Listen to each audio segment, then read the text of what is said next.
Mayroong naniniwala at mayroong hindi naniniwala, nagpapabulaan pa nga mula mismo sa gobyerno. Ano po? Pero totoo ba at may basehan po ba itong ulat ng Bloomberg tungkol sa umano'y Chinese espionage campaign laban sa Pilipinas?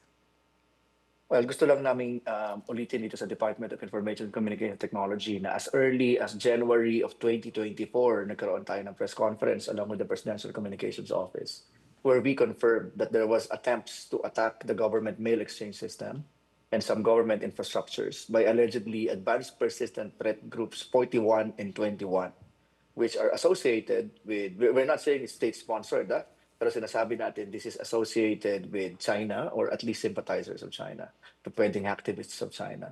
So these attacks are persistent. These attacks are quite advanced in its nature. Kumbaga, hindi siya normal na hacker kung hindi mga taong full-fledged or full-time na IT na magagaling talaga sa hacking at isang grupo sila.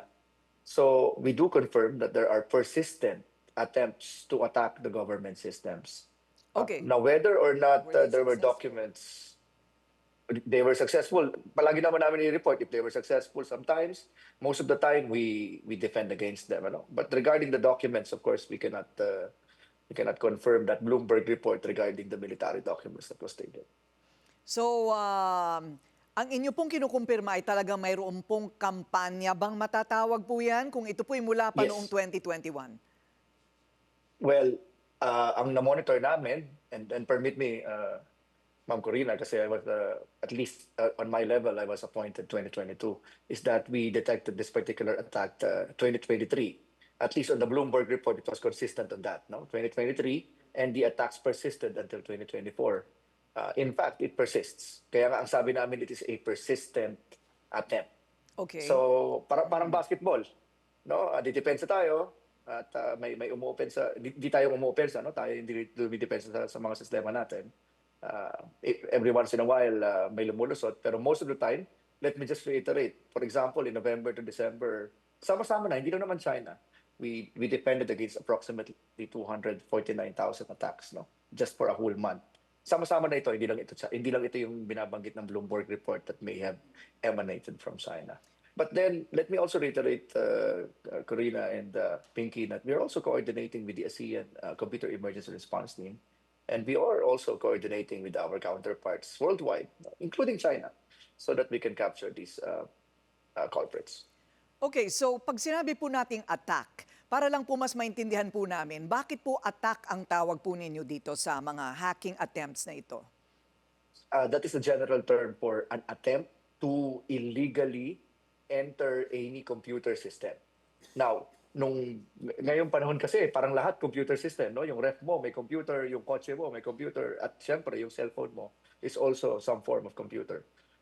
So any type of illegal attempt to access a part of that computer, its data or its hardware, we consider that as an attack. And or this a is cyber attack. classified information, meaning When it hindi comes po to the- for public consumption. For the government or attacks against government facilities and systems, and even some critical information infrastructures like power and water, yes, these are classified information. May kakayanan po ba tayong labanan itong ganitong klasing mga cyber threat? Sabi nga po ninyo, hindi lang po China, ano? So before that question, this question first. Bakit China ang mas nakababahala at binabanggit ng mas matindi kaysa sa marami pang ibang attempt na binabanggit po ninyo? If you will notice in 2024, the trends not only in the Philippines, pati yung mga reports sa Estados Unidos, pati yung report pagdating sa UK, no, sa United Kingdom, even reports of Japan, for example. These are our allies. Mapapansin niyo that they're also pointing out to certain attacks na purportedly from China. Now, let me again clarify, Karina. We, in at least the ICT, had never mentioned that these attacks came from China. We did say it came from Chinese advanced persistent threat groups. Whether or not it was sponsored by the Chinese government is a different matter, no? Kasi nakikita natin na may tinatawag kumbaga sa criminal, mayroong behavior ang bawat attacker. At yung behavior na yan is well documented. Kaya nga meron tayong classification kung yung advanced persistent threat groups are 41, 21, or are associated with China. So it's a well-known fact. Hindi lang tayo nagrereklamo, marami nagrereklamo. In fact, in the United Nations, the Philippines is also clamoring for the passage or for a resolution adopting a global ethical standard on the use of tools in ICT space. Yung ethical standards in cyberspace. Kasi nga, medyo dumadami na rin yung tinatawag nating attempts against government systems sa buong mundo. At nagkataon siguro that we have a geopolitical issue here in this part of the world. And so, medyo na-highlight yung mga atake laban sa government agencies. Okay, so in short, naniniwala po kayo na may posibilidad na totoo nga itong Yes. report ng Bloomberg about accessing information about the West Philippine Sea situation. Ito pong, mabuti pa po kayo sumagot sa amin. Hindi po kami makakuha ng sagot mula po sa gobyerno. Sa ngayon, kami po'y sumusubok na makakuha po ng reaksyon tungkol po sa pisikal na nangyayari doon po sa karagatan at dito po sa cyber hacking. Meron po ba kayong nakukuhang reaksyon o pagresponde mula po sa national government tungkol po sa inyong mga nire-report sa kanila na cyber hacking mula po sa China? Yes, we actually have a National Cybersecurity Interagency Council, which is chaired by the Executive Secretary himself and co-chaired by our Secretary, Secretary Ivan John Uy, and the National Security Advisor, General Eduardo Anio.